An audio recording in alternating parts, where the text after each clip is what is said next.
Magandang araw sa inyo mga mareng at eto nga kami ngayon at pupunta nga kami ng school ni Ate Heart dahil nga kuhanan nila ng kanyang card. Card reveal na ba ito Ate Heart? At ayan nga tamang lakad nga kami dyan dahil nga malapit lang dyan yung sakayan papuntang SM North dahil nga doon lang malapit ang kanyang school.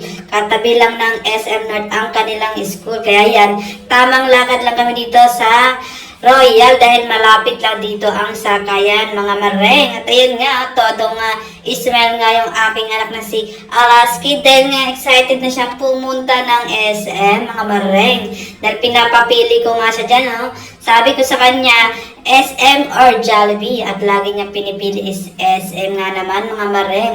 At ayan nga, paakit na kami dyan ng overpass dahil nga tatawid kami dun sa may kabila para sumakay ng carousel. Ayan, kitang-kita nyo naman yung daan. Walang ka-traffic-traffic ngayong araw na ito mga mareng.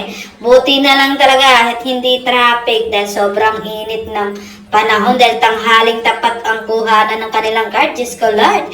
Pero okay lang yan, no? Nakalabas din ng lunggang anak kong si Alas. At ayan, no? Excited na nga sa dyan. Pababa na nga pala kami yan dun sa sakayan ng carousel, mga mareng. At dun kami sasakay dahil aircon yung bus. Ayan, ito nga yung daanan papuntang carousel, mga mareng.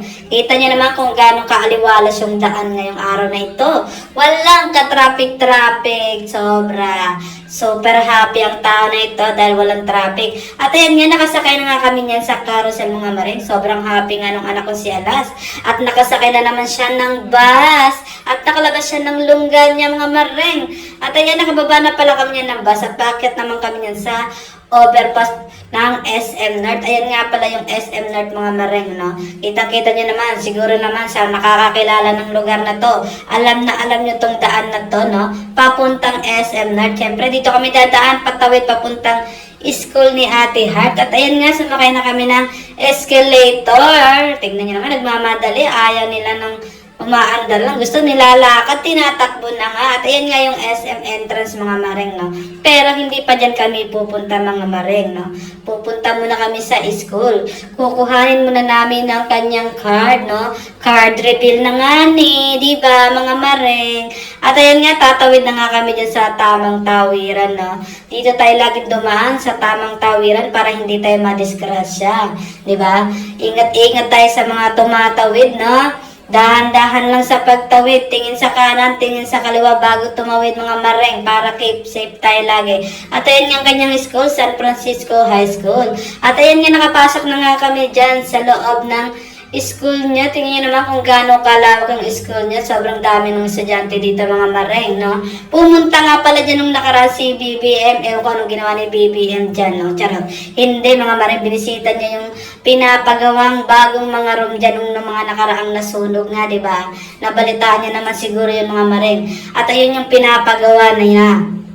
Na bagong building na room na doon dinaanan ni BBM nung nakaraan. At ayun nga, nakapasok na nga ako dyan sa room at nagmi-meeting na nga kami dyan mga mareng, no? Nakita ko nga at pumasok nga naman sa top 10 yung ating anak na si Ate Heart. Naks naman, ginalingan, no? Hindi namin yan ini-expect sa kanya, sabi lang namin palagi sa kanya. Galingan mo lang lagi sa school. Wag lang bumagsak. Okay na kami ni Papa mo. Masaya na kami doon. Pero hindi namin in-expect na papasok pa siya sa top 10. God bless you, anak. Pagpatuloy mo lang. Kayang-kaya mo yan, di ba? Sabi ko naman yan sa'yo. At ayun nga, tamang food trip nga kami dyan, mga mareng, no? Nilibre ko na nga pala dyan yung kanyang dalawang best friend, no? Yan ang lagi niyang kasama na pumupunta dito sa bahay, gumagala, yan yung mga kaibigan niya. Mababait naman yung mga kaibigan niya, eh, no? Sabi ko nga sa kanya, mas pala-bless pa yung mga kaibigan mo kaysa sa'yo.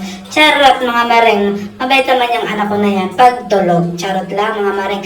At ayan nga, inaya ko na nga sila dyan umuwi. Nasabi ko, umuwi na tayo dahil nakakapagod at inaantok na ang mama nyo. Charot naman, puro antok na lang nararamdaman. Sabi ko, wala naman na tayong ibang gagawin dito at umuwi na tayo at na makapagpahinga na nga tayo. At ayan nga si Alaski, tuwan-tuwa. Uuwi na kami. At sabi nga niya dyan, mga mareng. Diba? Kung gano'ng katuwa nung aking anak, super happy niyang nakalabas siya ng lungga. At ayan nga, nandito nga kami, pasakay na kami dyan ng jeep mga mareng, no?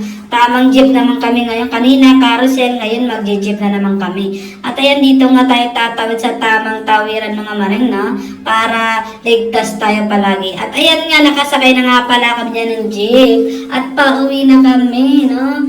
Tingnan niyo naman yung anak ko, tamang tulala sa daan. Sabi niya, pauwi na naman.